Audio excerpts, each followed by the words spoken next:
एक बार महात्मा बुद्ध अपने कुछ शिष्यों के साथ एक गांव में भ्रमण कर रहे थे। उन दिनों कोई वाहन नहीं हुआ करते थे, सो लोग पैदल ही मीलों की यात्रा करते थे। ऐसे ही गांव में घूमते हुए काफी देर हो गई थी। बुद्ध जी को काफी प्यास लगी थी।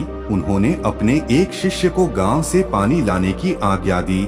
जब वह शिष्य गांव में अंदर गया तो उसने देखा वहां एक नदी थी जहां बहुत सारे लोग कपड़े धो रहे थे। कुछ लोग नहा रहे थे तो नदी का पानी काफी गंदा सा दिख रहा था। शिष्य को लगा कि गुरुजी के लिए ऐसा गंदा पानी ले जाना ठीक नहीं होगा। ये सोचकर वह वापस आ गया। महात्मा बुद्ध को बहुत प्यास लगी थी, इसीलिए उन्होंने फिर से दूसरे शिष्य को पानी लाने भेजा। कुछ देर बाद वह शिष्य लौटा और पानी ले आया। महात्मा बुद्ध ने शिष्य से पूछा कि नदी का पानी तो गंदा था, फिर तुम साफ पानी कैसे ले आए? शिष्य बोला कि प्रभु, वहाँ नदी का पानी वास्तव में गंदा था, लेकिन लोगों के जाने के बाद मैंने कुछ देर इंतजार किया और कुछ देर बाद मिट्टी नीचे बैठ गई और साफ पानी ऊपर आ गया।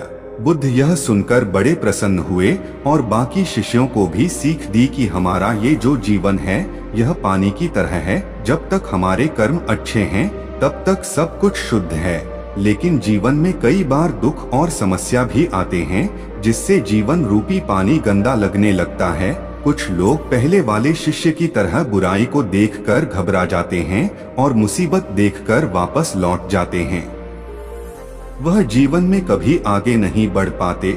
वहीं दूसरी ओर कुछ लोग जो धैर्यशील होते हैं वो व्याकुल नहीं होते और कुछ समय बाद गंदगी रूपी समस्याएं और दुख खुद ही खत्म हो जाते। तो मित्रों, इस कहानी की सीख यही है कि समस्या और बुराई केवल कुछ समय के लिए जीवन रूपी पानी को गंदा कर सकती है, लेकिन अगर आप धैर्य से काम लेंगे तो बुराई खुद ही कुछ समय बाद आपका साथ छोड़ देगी। आप लोगों को ये कहानी कैसी लगी नीचे कमेंट के जरिए हमें जरूर बताएं। धन्यवाद।